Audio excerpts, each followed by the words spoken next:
स्वाहा ओम नमो भगवते वासुदेवाय स्वाहा ओम नमो भगवते वासुदेवाय स्वाहा ओम नमो भगवते वासुदेवाय स्वाहा ओम नमो भगवते वासुदेवाय स्वाहा ओम नमो भगवते वासुदेवाय स्वाहा ओम नमो भगवते वासुदेवाय स्वाहा ओम नमो भगवते वासुदेवाय स्वाहा ओम नमो भगवते वासुदेवाय स्वाहा ओम नमो भगवते वासुदेवाय स्वाहा ओम नमो भगवते वासुदेवाय स्वाहा ओम नमो भगवते वासुदेवाय स्वाहा ओम नमो भगवते वासुदेवाय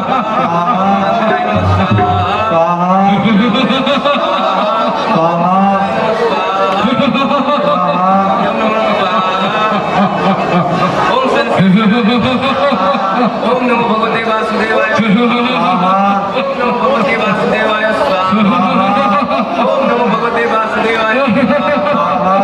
नमो भगवते वासुदेवाय स्वाहा ओम नमो भगवते वासुदेवाय स्वाहा ओम नमो भगवते वासुदेवाय स्वाहा ओम नमो भगवते वासुदेवाय स्वाहा ओम नमो भगवते वासुदेवाय स्वाहा ओम नमो भगवते वासुदेवाय स्वाहा ओम नमो भगवते वासुदेवाय स्वाहा ओम नमो भगवते वासुदेवाय स्वाहा ओम नमो भगवते वासुदेवाय ओम नमो भगवते वासुदेवाय ओम सूर्याय नमः स्वाहा ओम नमो भगवते वासुदेवाय स्वाहा ओम नमो भगवते वासुदेवाय स्वाहा ओम नमो भगवते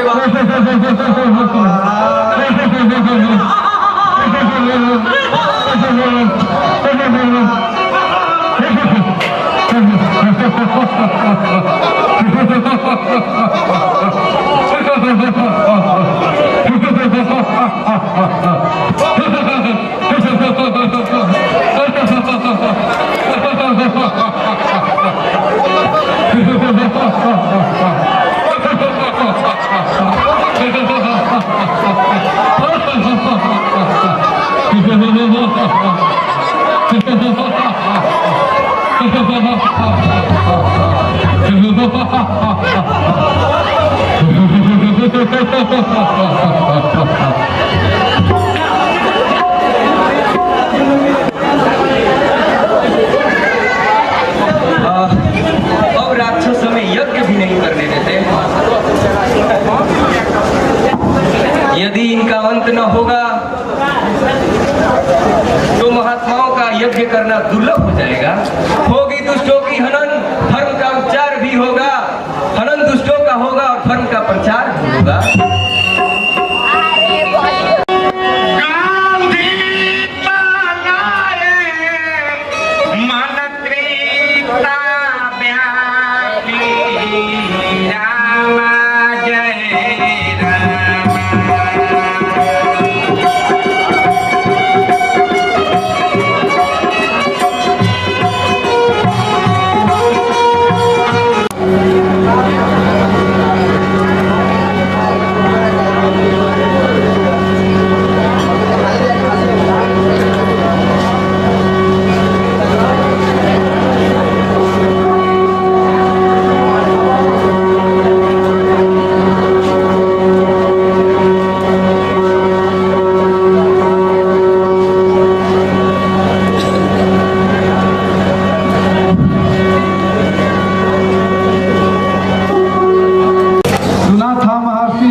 बेटा, तेरे पास तो कुछ है मगर प्रजा की रक्षा के लिए शक्ति नहीं है।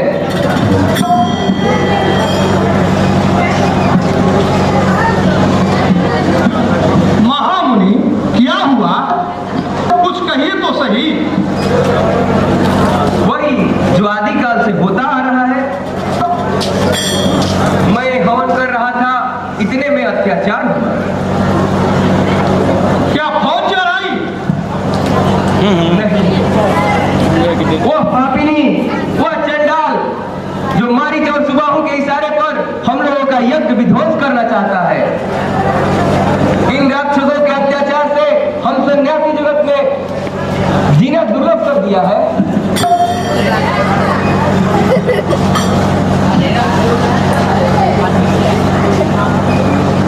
राजगुरु वशिष्ठ जी, आप तो उस पापिनी कारिका से तो परिचित है। क्यों नहीं महर्षि, उस पापनी भी की सन्यासी से छिपी है।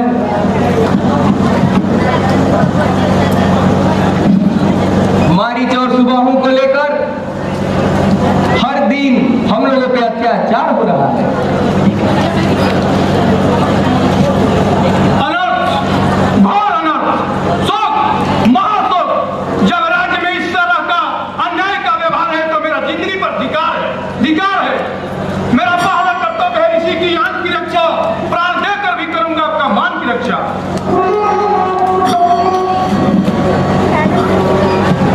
इतना ही नहीं प्रजापति, ऋषियों के यज्ञ की आहुति में गौ ब्राह्मणों की हड्डी, घी की आहुति की जगह ब्राह्मणों के रक्त की आहुति दिया जा रहा है।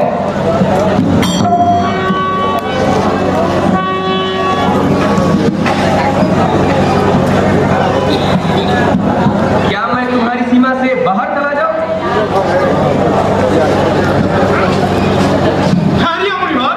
कहाँ जाते हैं? जहां न्याय होता है। मैं न्याय करूंगा। आशा नहीं, मैं दंड दूंगा। विश्वास नहीं। मेरे भुजाओं में बल है महर्षि। नायरों के भांति मैं कसम खाता हूँ। किसकी प्रजापति? मर्यादा की। वो तो तुमसे कहीं दूर भागी जा चुकी है। न्याय की। उसे तुम खो चुके हो। तो अब सुनना ही चाहते हैं मुनिवर? तो सुनिए, सौगंध सहित लो सुनो, यह मेरा कथन है। वीर प्रतिज्ञा यह छत्री का वचन है। मध्य अस्त यह राजभवन है। सच्ची है यह आकाश या पृथ्वी या पवन है। आज पहली बार की पुष्प इंद्र नाम की खाता हूँ तुम्हारे सामने सौगंध नाम की। सोच लेना राजन, फिर बाद में पछताना न पड़े। मुनिवर, मैं प्रतिज्ञा करता हूँ अपने संध्या तक जीता ना छोड़ूंगा। पलट जाए जमी अटे, ध्रुव अपनी बदल जाए, बजाय शाम के सूरज सुबह का ढल जाए। शीतलता पानी से निकले, आग से गर्मी निकल जाए, मगर हम वो नहीं जो अपनी बातों से मुकर जाए।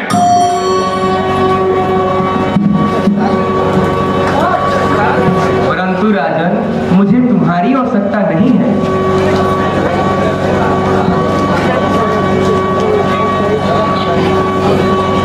तो फिर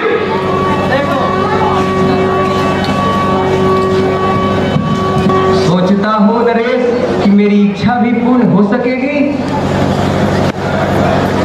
दशरथ के सामने शंका का इतना महत्व न दे ऋषिराज।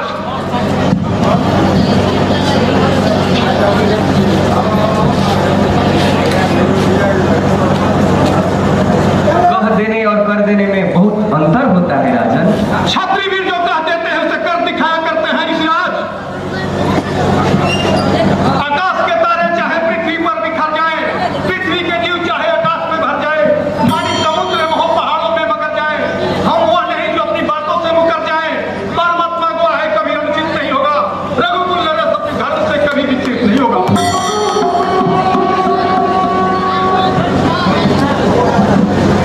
तो मैं विश्वास करूं राजन कि जो मेरी इच्छा है वो पूरी हो पाएगी। क्या ऋषिराज दशरथ की क्या परीक्षा लेना चाहते हैं? चाहूं तो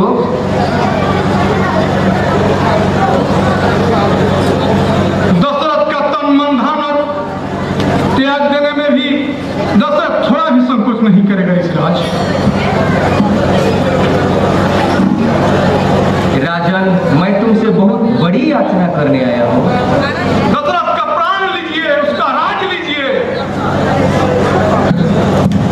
यदि मैं तुम्हें वचनों का बंदी बनाना चाहूं तो छत्री की बाणी ही सौगंध होती है ऋषिराज। दशरथ की इच्छा का अनादर कर कर रघुकांत के माथे पर कलंक नहीं बनेगा। तो सुनो, मैं तुम्हारे रत्न राम और लक्ष्मण को मांगता हूँ। क्या राम और लक्ष्मण? हाँ हाँ, राम और लक्ष्मण। विचलित हो गए राजन? क्या अपनी कसम को इतनी जल्दी भूल गए? विचलित नहीं ऋषिराज, सोचता हूँ भागे दशरथ की ममता को छीनकर किन सपनों को साकार बनाना चाहते हैं। कहीं दो घड़ी की मुस्कान देकर दशरथ का जीवन को नहीं ले लेना चाहते। नहीं अयोध्यापति, विश्वामित्र घातक नहीं है। विश्वामित्र इसमें भी एक सच्चा स्वप्न देख रहा है।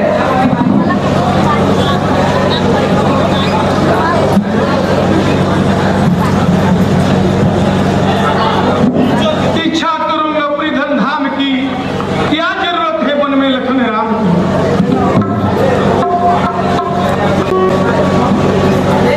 नहीं है जरूरत हमको धन्य और धाम की, मुझे तो दे दो लखन और राम की। मांगू न राज तेरा, नहीं ताज चाहिए। आए हैं सुनकर चर्चा तेरे नाम की, हमको जरूरत है तेरे लखन और राम की। दान में मैं बालकों को कैसे दे दूं स्वामी, मेरे प्राण दान में ले लो हे अंतर्यामी। यात्रा करेंगे दानव एवं धाम की, क्या जरूरत है वन में लखन राम।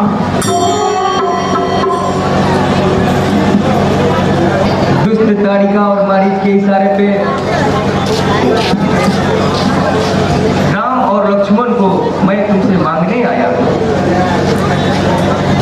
उनके अत्याचार से साधु समाज को बहुत त्रास मिल रहे हैं। तो क्या राक्षसों से उन बालकों को लड़ना होगा? हाँ महाराज, किंतु तुम इतने व्याकुल क्यों हो रहे हो?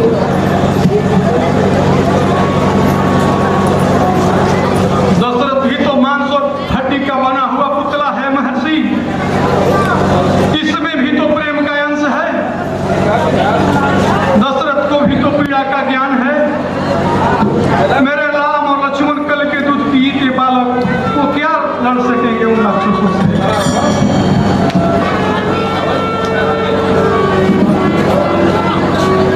कस्तूरी मृग भटकता रहता है कस्तूरी की खोज में, जबकि कस्तूरी उसमें स्वयं ही रहता है। आप राम लखन के पिता हैं, परंतु अपने पुत्रों के बारे में नहीं जानते। इतना और जानता हूं, राम की यह कीर्ति मेरे रोम रोम में समा चुकी है। राम दशरथ के पुत्र ही नहीं बल्कि बिहार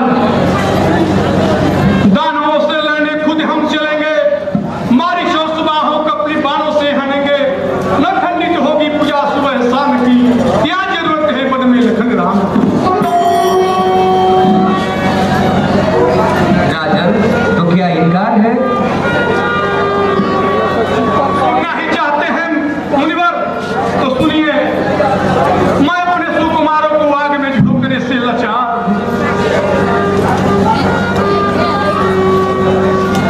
तुम्हारे राम पे विश्वामित्र का कोई अधिकार नहीं है दशरथ। यह तो तुम्हारी इच्छा पर ही निर्भर है। ऐसे संकट के समय में तो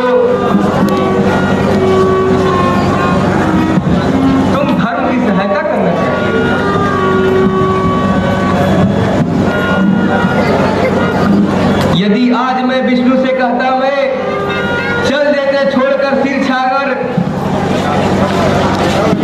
उसके आगे सबर करता हिल जाता उनका भी सिंहासन।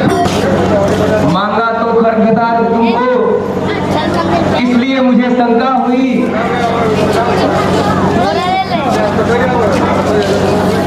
छोड़ दूंगा तुमको भी वैसे ही जैसे तुमको रक्षा हो।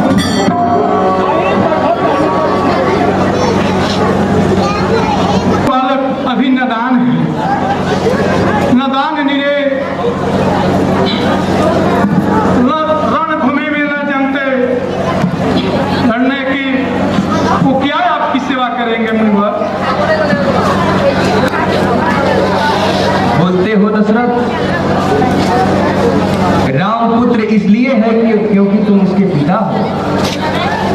न कौन जानता है कि राम नर है या नारायण?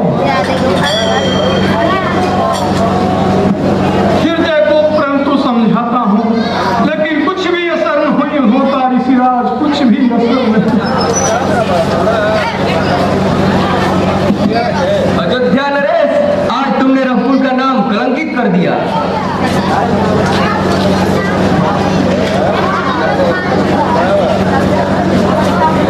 तुमने अपने पुर्जों का नाम का सिंहासन ही हिला दिया। अब अपने तुम बेटे को पास ही रख, मैं जा रहा हूं यहां से।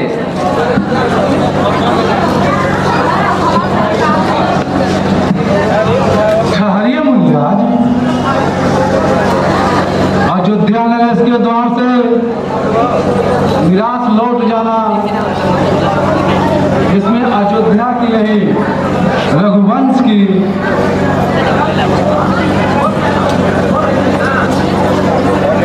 मैं स्वयं दशरथ को समझाता हूं।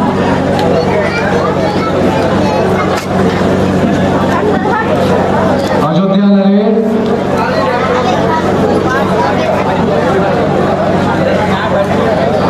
हाँ, आप भी कह दें कि यह सब कुछ मेरे लिए ठीक नहीं है। मेरे भाग में तो केवल रोना तड़पना पुत्र वियोग में है।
प्रणाम स्वीकार।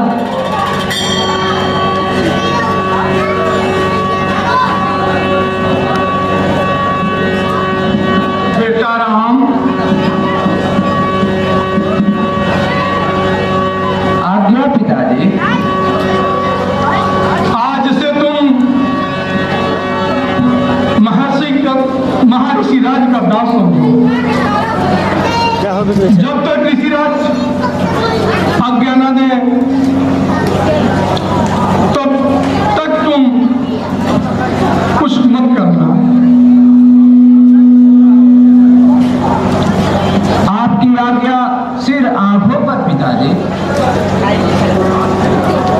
आज से ये आज्ञा दशरथ की नहीं, ऋषिराज विश्वामित्र की होगी। बेटा राम, याद रहे ऋषि की किसी भी आज्ञा का उल्लंघन करना दशरथ पर घात।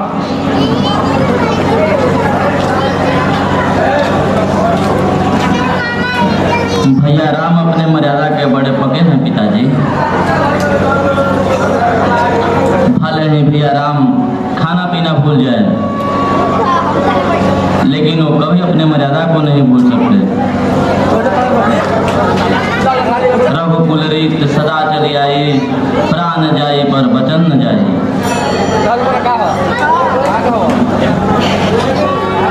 सुना अयोध्यापति,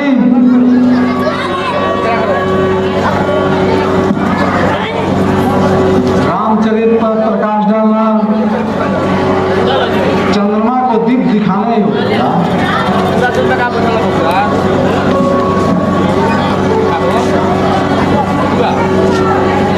राम जी चाहे तो अपना परिचय स्वयं दे सकते हैं।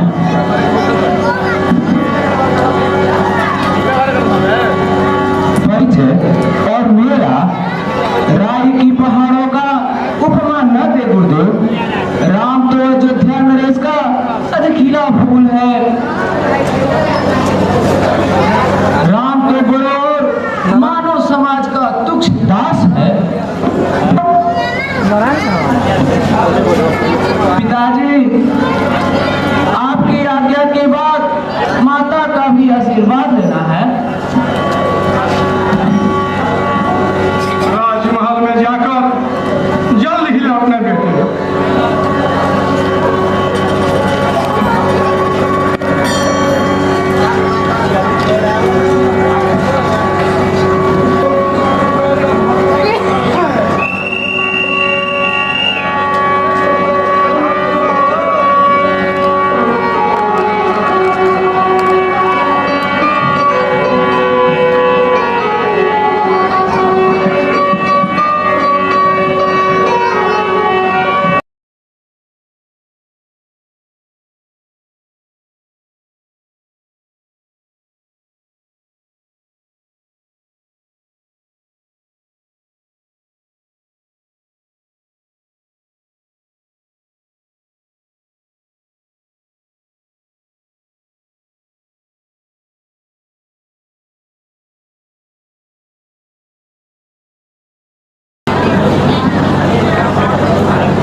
तीनों माता के चरणों में राम का प्रणाम स्वीकार।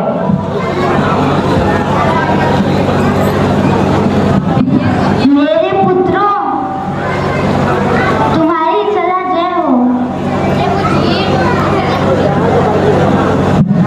माता जी, हमें आज्ञा दीजिए, हमें महर्षि विश्वामित्र की सेवा में जाना है।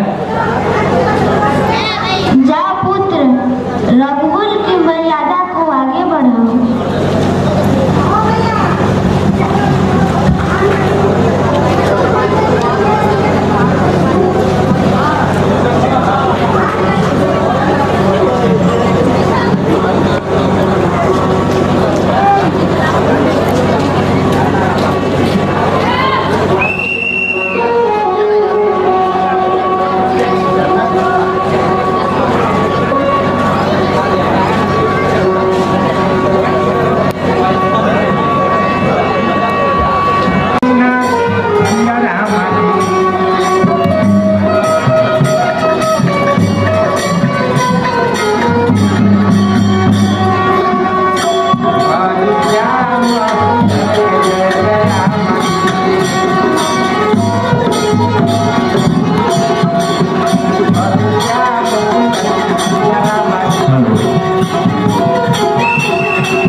अधिकार नहीं। हाँ, लेकिन मेरे ओर से राम और लक्ष्मण स्वतंत्र हैं।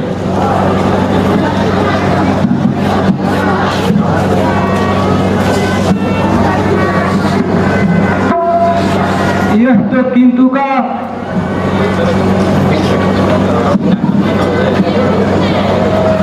दुख का कारण है पिताजी। इसे शीघ्र त्याग दीजिए और हमें आज्ञा दीजिए।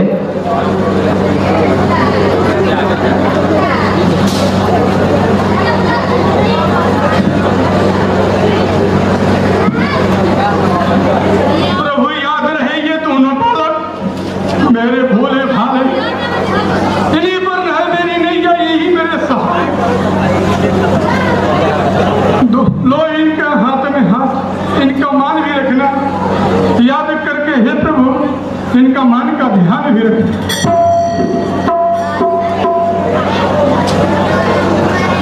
विधाता की माया अपार है दशरथ, संकोच छोड़ दो राजन। माना कि आप योद्धा हैं, बलवान हैं, लेकिन वहां का यश तो राम और लक्ष्मण को जाता है। मुझे भी लाज रखनी है कर्म और नाम की। राम करेंगे यज्ञ रक्षा, मैं तुम्हारे राम की। अयोध्या नरेश की जय हो।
यह वन भयंकर राक्षसों का निवास स्थान है राम। यहाँ ताड़िका नाम का एक राक्षसी रहती है, जिसने ऋषि मुनियों का जीना दुर्लभ कर दिया है। फिर उसका नाश क्यों नहीं कर दिया जाता? ताड़िका पर विजय प्राप्त करना कोई सहज बात नहीं है राम।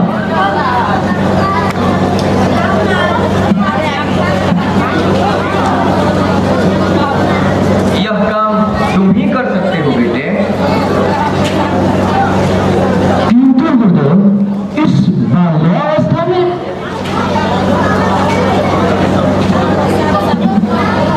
मुझे इसमें संदेह नहीं है राम।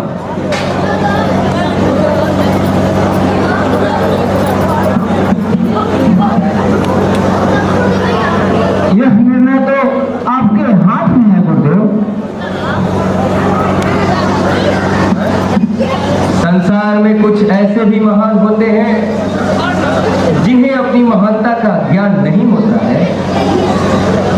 उनमें से तुम भी एक रत्न हो राम। और फिर मेरी शुभकामनाएं भी तो तुम दोनों के साथ ही हैं। सब इसमें कोई संकोच नहीं होगा गुरुदेव। हाँ, ताड़िका ऋषियों के साथ ऐसा व्यवहार क्यों करती है? इसकी भी एक कहानी है बेटा।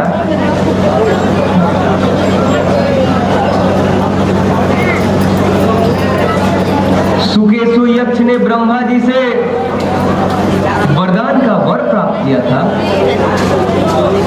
फलस्वरूप उन्हीं के यहाँ ताड़िका का जन्म हुआ। सुकेशु यक्ष के पीछे दुर्व्यवहार के कारण अगस्त मुनि ने उसे श्राप से भस्म कर दिया। उस दुष्टनी ताड़िका पुत्र मारीच और सुबाहु अगस्त मुनि पर घात करने दौड़े। अगस्त मुनि ने पुकारा, राक्षसी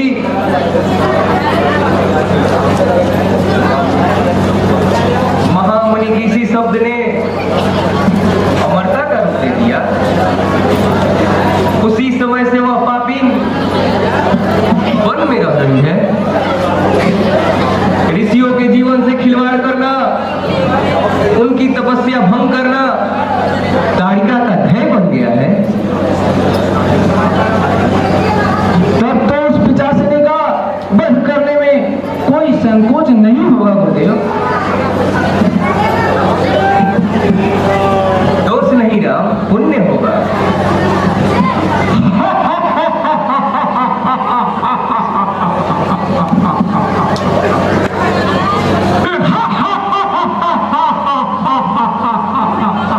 बेटा राम, इस हंसी को सुन रहे हो? यह उसी ताड़िका का हंसी है। तुम धनुष बाण संभालो राम। जैसी आज्ञा गुरुदेव।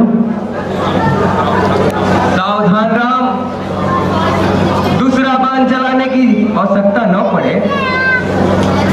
संकोच मत करना कि नारी घात पुरुष के लिए दोष है।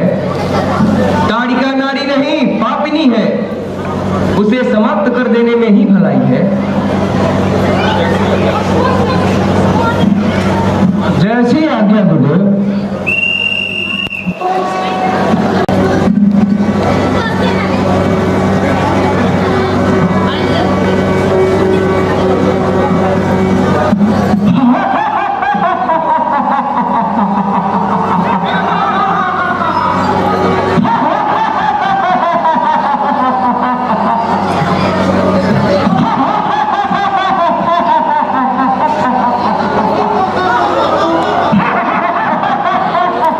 बेटा राम, यही दूसरा ताड़िका है। तुम अपना धनुष बाण संभालो